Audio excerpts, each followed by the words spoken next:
Welcome to a quick tutorial on Bamboo Labs Slicer in the Camden-Carroll Library Makerspace. So I'm going to be printing a Benchy, and I have my STL file already downloaded. I'm just going to drag and drop onto the build plate.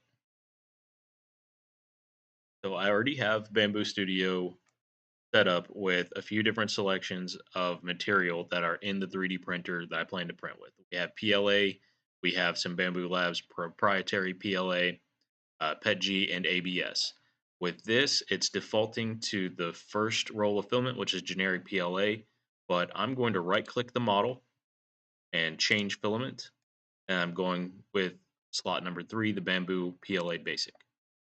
So because I've chosen a PLA, Bamboo Labs Studio has already changed several of the settings over here automatically that are going to print best with this type of material. I'm not going to need to change much, but it is worth looking through those settings. For instance, if I needed to change the infill so that this is a little more dense, and I may because this is probably going to be okay with a slightly smaller percentage of infill, such as 12%. And if I want to change that pattern to something I like using gyroid, I can do that there. This orange just means that a setting has been changed. And then the one to pay attention to here is probably going to be under support at the top, because on this particular model, we're going to have some overhangs here, and we can't print in mid-air, so this whole suspension area there is going to need some support under it. So I'm going to enable support. I'm going to leave this as tree. Tree supports are probably our best bet.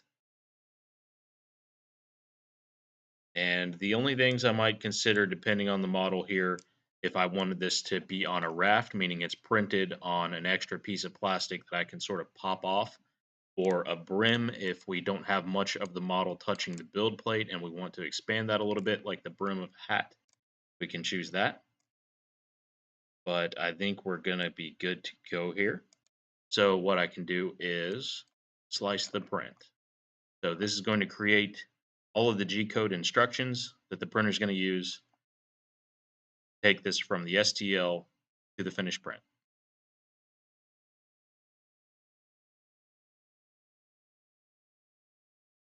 Again.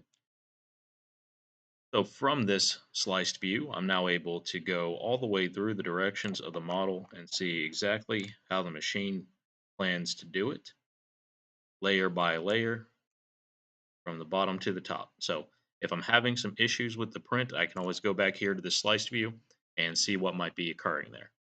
But if I'm good to go here, I'm going to go ahead and print plate. I'm going to make sure that the printer that I'm trying to print on is selected, and the correct bed that's on the printer is what's chosen in the software. I do want that third slot PLA filament, and here's where I can get a good preview of the time that this print's going to take. So this is estimating 57 minutes 33 seconds, and then if my material is concerned, it's going to be 17.95 grams of filament off of the 1,000 gram spool. If I go ahead and send, as long as the printer is connected and we have a good